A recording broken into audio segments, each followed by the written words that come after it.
సిద్దిపేట జిల్లా వ్యాప్తంగా ఇంటర్మీడియట్ పరీక్షలు ప్రశాంత వాతావరణంలో జరిగేందుకు అన్ని ఏర్పాట్లు చేశామని డిఐఈఓ రవీందర్ రెడ్డి తెలిపారు. పరీక్షలు వ్రాసే విద్యార్థులు ఎలాంటి ఒత్తిడికి గురి కాకుండా తొందరగా ఆహార పదార్థాలను తీసుకోవాలని తెలిపారు. జిల్లా వ్యాప్తంగా 43 పరీక్షా కేంద్రాలను ఏర్పాటు చేశామని 20,000 పైచిలకు విద్యార్థులు పరీక్షలు రాయనున్నట్లు తెలిపారు. ఆర్టీసీ, పోలీస్, వైద్య శాఖల సమన్వయంతో పరీక్షలు నిర్వహిస్తున్నట్లు రవీందర్ రెడ్డి వివరించారు. పరీక్షలు రాసే విద్యార్థులు 1 గంట ముందే పరీక్షా కేంద్రాలకు చేరుకోవాలంటున్న జిల్లా విద్యాధికారి రవీందర్ రెడ్డితో మా ప్రతినిధి రాజాబాబు ఫేస్ టు ఫేస్. ఈ నెల 5వ తేదీ నుండి ఇంటర్మీడియట్ పరీక్షలు ప్రారంభం కానున్నాయి. ఈ నేపథ్యంలోనే సిద్దిపేట జిల్లా ఇంటర్మీడియట్ విద్యాధికారి రవీందర్ రెడ్డి మనతో ఉన్నారు. వారిని అడిగి తెలుసుకునే ప్రయత్నం చేద్దాం. సార్ చెప్పండి, జిల్లా వ్యాప్తంగా ఎన్ని సెంటర్లు ఏర్పాటు చేశారు? కేంద్రాల వద్ద ఎలాంటి సదుపాయాలు కల్పించారు? జిల్లా వ్యాప్తంగా 43 పరీక్షా కేంద్రాలను ఐడెంటిఫై చేయడం జరిగింది.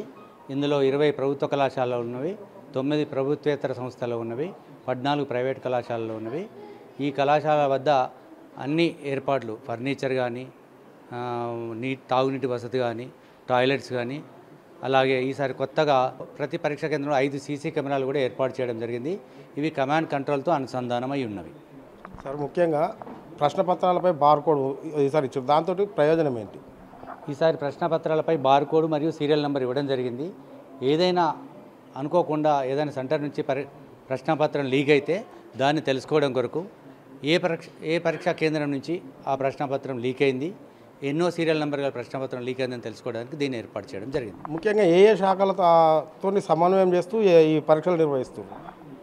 పరీక్షల నిర్వహణ కొరకు కలెక్టర్ గారి ఆధ్వర్యం లోపల ఆర్టీసీ, ట్రాన్స్కో, ఎలక్ట్రిసిటీ డిపార్ట్మెంట్ మరియు హెల్త్ డిపార్ట్మెంట్, ఎడ్యుకేషన్ డిపార్ట్మెంట్ మరియు పోస్టల్ డిపార్ట్మెంట్, పోలీస్ డిపార్ట్మెంట్తో కోఆర్డినేషన్ మీటింగ్ ఏర్పాటు చేయడం జరిగింది.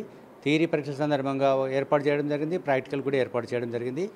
ఈ సందర్భంగా అందరినీ సహకరించాలని, ముఖ్యంగా కరెంట్ అనేది అన్ఇంటరప్టెడ్గా ఉండాలని, ఉదయం 8 గంటల నుంచి 2 గంటల వరకు ఉండాలని, అట్లాగే పోలీస్ వారి సహకారంతో 166 సెక్షన్ /144 సెక్షన్ ఏర్పాటు చేయడం జరిగింది.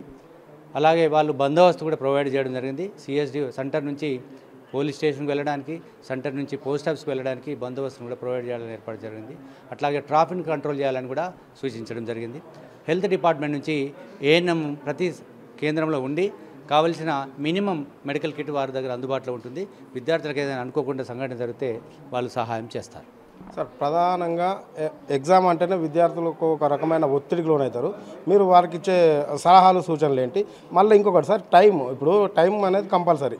ఆ టైం 5 నిమిషాలు ఈసారి గ్రేస్ పీరియడ్ పెంచారు. అది ఎట్లా వీళ్ళు విద్యార్థులు ఉపయోగించుకోవాలి? వాళ్ళు పరీక్షా కేంద్రాల లోపలికి ఏమేమి తీసుకురావద్దు, ఏమేమి వెంట తెచ్చుకునే ఉన్నాయి?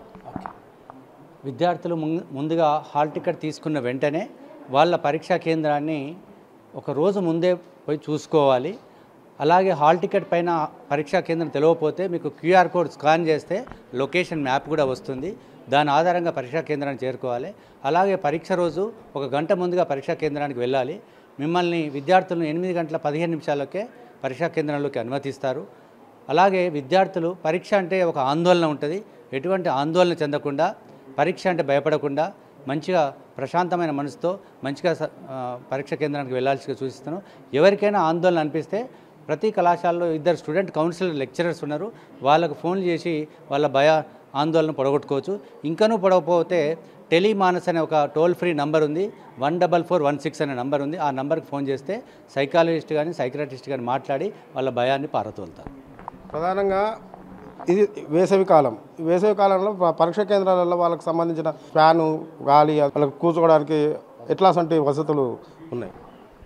43 పరీక్షా కేంద్రాల లోపల వేసవి తీవ్రత దృష్టిలో పెట్టుకుని అంతటా తాగునీటి వసతి ఏర్పాటు చేయాలని సూచించడం జరిగింది.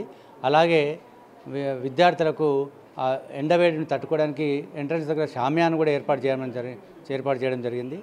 విద్యార్థులు ఎండవేడి తట్టుకోవడానికి కొంచెం ఈజీగా డైజెషన్ అయ్యే ఆహారం తీసుకోవాలి, ఎక్కువ తాగునీరు తీసుకోవాలని ఈ సందర్భంగా సూచించడం జరుగుతుంది. చివరిగా ఏం చెప్పదలుచుకున్నారు విద్యార్థులకు మీరు ఇచ్చే సూచనలు? విద్యార్థులు అందరూ ప్రశాంతంగా మంచిగా ప్రిపేర్ అయ్యి పరీక్షలు మంచిగా సన్నద్ధమై మన మంచి ఫలితాలు సాధించాలని, మీ తల్లిదండ్రులు మీ మీద ఎన్నో ఆశలు పెట్టుకుంటారు. ఆశలు వమ్ము చేయకుండా మంచిగా పరీక్షలు రాయాలని, ఎటువంటి మాల్ ప్రాక్టీస్ తావు లేకుండా జిల్లాకు మంచి పేరు తేవాలని, ఫలితాల్లో జిల్లాను మంచి మొదటి స్థానంలో నిలిపే ప్రయత్నం చేయాలని మీ తల్లిదండ్రుల ఆశలను మా ఆశలను అందరూ నిలబెట్టాలని కోరుకుంటూ ఏ విద్యార్థి అయినా పరీక్ష సరిగా రాయకపోయినా ఆందోళన చెందకుండా ఎటువంటి చర్యకు పాల్పడకుండా జీవితం అనేది పరీక్షలే కాదు, ముందు భవిష్యత్తు ఎంతో ఉంటుంది కాబట్టి ధైర్యంగా ఉండాలని విద్యార్థులు సూచిస్తారు. ఇది మొత్తానికైతే జిల్లా వ్యాప్తంగా 43 పరీక్షా కేంద్రాలు, ఇంటర్మీడియట్ పరీక్షల కోసం 43 పరీక్షా కేంద్రాలను ఏర్పాటు చేయడం జరిగింది.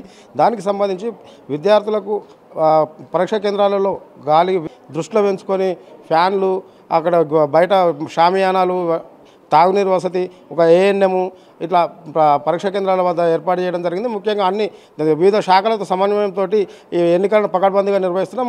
అందులో భాగంగానే ఈసారి ప్రశ్నపత్రంపై QR కోడ్ ఉంటుంది. దానివల్ల ఎక్కడ ప్రశ్నపత్రం లీక్ అవుతుంది, లీక్ ఏమైనా జరిగితే అది వెంటనే తెలుసుకోవడానికి అనుగుణంగా ఉంటుందని చెప్పి సార్ చెప్పడం జరుగుతుంది. ప్రధానంగా విద్యార్థులు ఎలాంటి ఒత్తిడికి లోను కావద్దు, ప్రశాంతమైన వాతావరణంలో పరీక్షలు రాసి తల్లిదండ్రుల కళలను, మా అధ్యాపకుల కళలను నెరవేర్చాలని చెప్పేసి DIEO రవీంద్ర రెడ్డి గారు చెప్పడం జరుగుతుంది. కెమెరా పర్సన్ నరేష్తో రాజబాబు, S6 న్యూస్, సిద్దిపేట.